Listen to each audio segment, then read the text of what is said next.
ನಮಸ್ಕಾರಗಳು ವೀಕ್ಷಕರೇ. ಓಶೋರವರ ಪುಸ್ತಕ the first in the morning, ಮುಂಜಾನೆಯ ಬೆಳಕಿನಲ್ಲಿ ಕೃತಿ. ಅದರಲ್ಲಿ ದಿನ 1ರಲ್ಲಿ ಅವ್ರು ಏನು ಹೇಳಿದ್ದಾರೆ ಅಂತ ನಾವು ನೋಡೋಣ ಬನ್ನಿ. ಮಾನವ ಜನ್ಮವಿರುವುದು ಭೂಮಿಯ ಮೇಲೆ ಜೀಕಲು ತೆವಳಲು ಅಲ್ಲ, ಅನಂತದೆಡೆಗೆ ಹಾರಲು ಅವನಿಗೆ ಎಲ್ಲ ಸಾಮರ್ಥ್ಯವಿದೆ. ಈ ಪುಸ್ತಕವನ್ನು ಅನುವಾದ ಮಾಡಿರುವಂಥದ್ದು ಮೂರ್ತೀಶ್ವರಯ್ಯ ಅಂತ. ಅದನ್ನು ವಿಸ್ತಾರವಾಗಿ ಈ ಪುಸ್ತಕದ ಬಗ್ಗೆ ವಿಸ್ತಾರವಾಗಿ ಅನುವಾದಕರು ಕೆಲವು ಮಾತುಗಳನ್ನು ಹೇಳಿದ್ದಾರೆ ಮಾಸ್ಟರ್ಸ್. ಅದೇನಿದೆ ಅಂತ ನಾವು ನೋಡೋಣ ಬನ್ನಿ. ಓಶೋರವರ ಇಂಗ್ಲಿಷ್ ಕೃತಿ the first in the morning ಕೃತಿಯ ಕನ್ನಡ ಅನುವಾದವೇ ಮುಂಜಾನೆಯ ಬೆಳಕಿನಲ್ಲಿ ಕೃತಿಯಾಗಿರುತ್ತದೆ. ಈ ಕೃತಿಯಲ್ಲಿ ಒಟ್ಟು 365 ಚಿಂತನೆಗಳು ಇವೆ. ಕೃತಿಯ ಹೆಸರೇ ಹೇಳುವಂತೆ ಒಬ್ಬ ವ್ಯಕ್ತಿ ತನ್ನ ದೈನಂದಿನ ಕೆಲಸ ಕಾರ್ಯಗಳನ್ನು ಪ್ರಾರಂಭಿಸುವ ಮುನ್ನ ಮುಂಜಾನೆಯಲ್ಲಿ ಈ ಕೃತಿಯಲ್ಲಿನ ಒಂದು ಚಿಂತನೆಯ ಪಠಣದೊಂದಿಗೆ ಪ್ರಾರಂಭಿಸಬಹುದಾಗಿದೆ. ಅನಂತರ ಆ ಚಿಂತನೆಯನ್ನು ಇಡೀ ದಿನ ಮನನ ಮಾಡಬಹುದು ಹಾಗೂ ಅದರ ಬಗ್ಗೆ ಸಮಯ ಸಿಕ್ಕಾಗ ಧ್ಯಾನವನ್ನು ಮಾಡಬಹುದು. ಓಶೋರವರ the first in the morning ಕೃತಿಯಂತೆಯೇ ಮತ್ತೊಂದು ಸಂಪುಟವು ಲಾಸ್ಟ್ ಇನ್ ದ ಈವ್ನಿಂಗ್ ಎಂಬ ಹೆಸರಿನಲ್ಲಿಯೂ ಇದೆ. ಈ ಕೃತಿಯು ಸಹ ಮೇಲಿನ ಕೃತಿಯಂತೆಯೇ 365 ಚಿಂತನೆಗಳಿಂದ ಕೂಡಿದ್ದು, ವ್ಯಕ್ತಿಯೊಬ್ಬ ರಾತ್ರಿ ಮಲಗುವ ಮುನ್ನ ಈ ಕೃತಿಯ ಒಂದು ಚಿಂತನೆಯನ್ನು ಪಠಣ ಮಾಡಿ ಮನನ ಮಾಡಿ ಆ ಬಗ್ಗೆ ಧ್ಯಾನ ಮಾಡುತ್ತಾ ನಿದ್ರೆಗೆ ಜಾರುವ ಬಗ್ಗೆ ಹೇಳಿರುವುದನ್ನು ನೋಡುತ್ತೇವೆ. ಈ 2 ಕೃತಿಗಳು ಭಾಗ 1 ಅಥವಾ ಭಾಗ 2 ಎಂದು ಆಗಿರುವುದಿಲ್ಲ. ಬದಲಿಗೆ 2 ಕೃತಿಗಳು ಒಂದಕ್ಕೊಂದು ಪೂರಕವಾದ ಕೃತಿಗಳಾಗಿದ್ದು ಸ್ವತಂತ್ರ ಕೃತಿಗಳಾಗಿರುತ್ತವೆ. ಓದುಗನೊಬ್ಬ ಮುಂಜಾನೆಯ ಬೆಳಕಿನಲ್ಲಿ ಕೃತಿಯನ್ನು ಸ್ವತಂತ್ರವಾಗಿ ಪುಸ್ತಕದ ಯಾವುದೇ ಚಿಂತನೆಯನ್ನು ಯಾವುದೇ ಹೊತ್ತಿನಲ್ಲಿ ತೆಗೆದುಕೊಂಡು ಓದಬಹುದಾದ, ಅಧ್ಯಯನ ಮಾಡಬಹುದಾದ ಕೃತಿಯಾಗಿರುತ್ತದೆ. ಓಶೋರವರು ಈ ಕೃತಿಯಲ್ಲಿ ಇರುವಿಕೆ, ಅಸ್ತಿತ್ವ, ಪ್ರಕೃತಿ, ಆಕಾಶ, ಸೂರ್ಯ, ಚಂದ್ರ, ನಕ್ಷತ್ರಗಳ, ಸಮುದ್ರದ ಬಗ್ಗೆ, ಇಡೀ ಇರುವಿಕೆಯ ಚರಾಚರ ವಸ್ತುಗಳ ಬಗ್ಗೆ, ಮನುಷ್ಯನೊಬ್ಬ ಪರಿಪೂರ್ಣತೆಯ ಕಡೆಗೆ ಸಾಗಬೇಕೆಂಬುದರ ಬಗ್ಗೆ ಅನನ್ಯವಾಗಿ ವಿವರಿಸಿರುತ್ತಾರೆ. ಇಲ್ಲಿ ಬುದ್ಧ, ಝೆನ್, ತಾವೋ ಕಥೆಗಳು ಪ್ರಾಸಂಗಿಕವಾಗಿ ಬರುತ್ತವೆ. ಈ ಕೃತಿಯಲ್ಲಿ ಒಂದು ಕಡೆ ಓಶೋ ಹೇಳ್ತಾರೆ, ನೀನು ಜಗತ್ತನ್ನು ಪ್ರೀತಿಸದ ಹೊರತು ನೀನು ಸೃಜನಶೀಲನಾಗಲು ಸಾಧ್ಯವಿಲ್ಲ. ನೀನು ಮರಗಳ ಸೌಂದರ್ಯವನ್ನು ಪ್ರೀತಿಸಲಾಗಿಲ್ಲವೆಂದರೆ ನೀನು ಮರಗಳ ಚಿತ್ರವನ್ನು ಚಿತ್ರಿಸುವುದಾದರೂ ಏತಕ್ಕೆ? ನೀನು ಹಕ್ಕಿಗಳ ಹಾಡನ್ನು ಪ್ರೀತಿಸಲಾಗಿಲ್ಲವೆಂದರೆ ನೀನು ಹಾಡುವುದಾದರೂ ಏತಕ್ಕೆ? ನೀನು ಪೈಪ್ ಮರಗಳ ನಡುವೆ ಸುಳಿದು ಹೋಗುವ ಗಾಳಿಯಲ್ಲಿನ ಸಂಗೀತವನ್ನು ಆಸ್ವಾದಿಸಲಾಗಿಲ್ಲವೆಂದರೆ ನೀನು ವೀಣೆಯನ್ನು ನುಡಿಸುವುದಾದರೂ ಏತಕ್ಕೆ? ಯಾರು ಇರುವಿಕೆಯನ್ನು ಸಂಪೂರ್ಣವಾಗಿ ಪ್ರೀತಿಸುವರೋ ಅಂತಹವರು ಮಾತ್ರ ಸೃಜನಶೀಲರಾಗಲು ಸಾಧ್ಯ.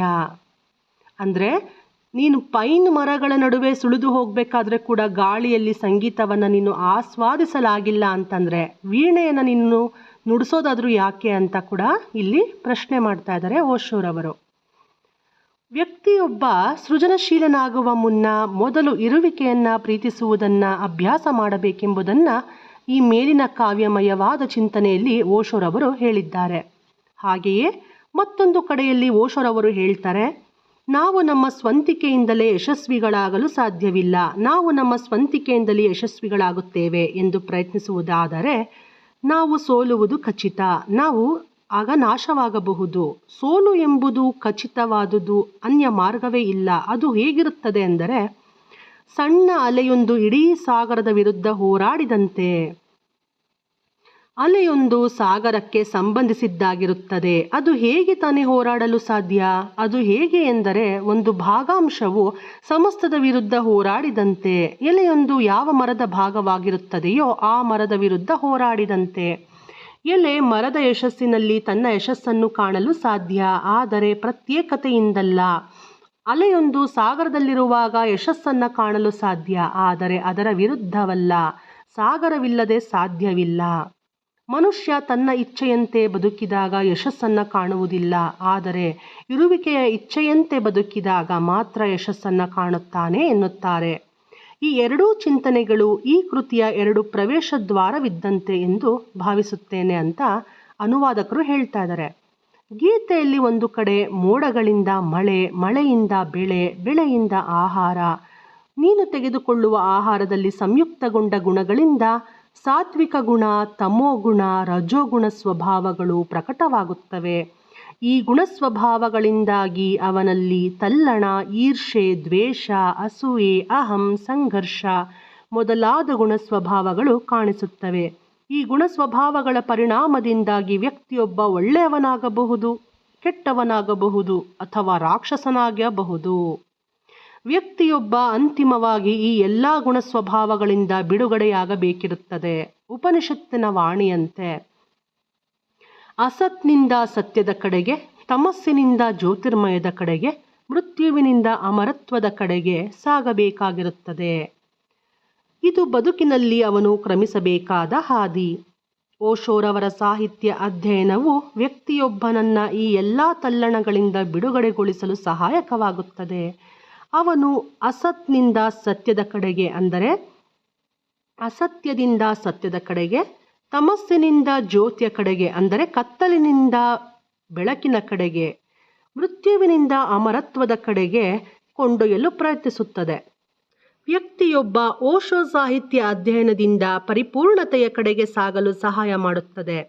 ಸಮಾಜದಲ್ಲಿ ವ್ಯಕ್ತಿಯೊಬ್ಬ ಪರಿಪೂರ್ಣತೆ ಕಡೆಗೆ ಒಂದು ಹೆಜ್ಜೆ ಇಟ್ಟರೆ ಇರುವಿಕೆಯು 2 ಹೆಜ್ಜೆ ಮುಂದಕ್ಕೆ ಇಡುತ್ತದೆ ಎನ್ನುತ್ತಾರೆ ಓಶೋ.